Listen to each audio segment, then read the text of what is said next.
রাখি বন্ধনের দিন পুচকেগুলোকে রাখি পরাতে দেখে বারবার নিজের স্কুল লাইফের কথা মনে পড়ছিল।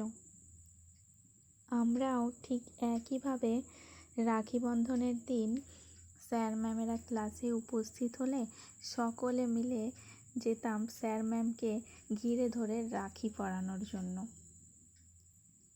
যেহেতু ছোট্ট ছিলাম তাই রাখিটা বাঁধতে একটু বেশি সময় লেগে যেত, আর সেই কারণে আমার একটা জিনিস বারবার মনে হতো যে স্যার বা ম্যাম কি রেগে যাচ্ছেন আমার রাখিটা বাঁধতে এত সময় লাগছে বলে।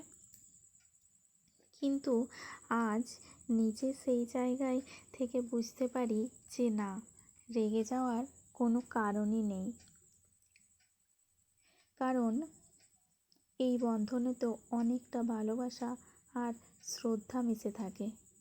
তাই একজন টিচারের কাছে এটা অনেক অনেক বড় একটা প্রাপ্তি। কেমন লাগলো ভিডিওটা জানিও, আর আমার চ্যানেলে নতুন হলে চ্যানেলটি সাবস্ক্রাইব করে পাশে থেকো। আজকের ভিডিও এই পর্যন্তই। বাই।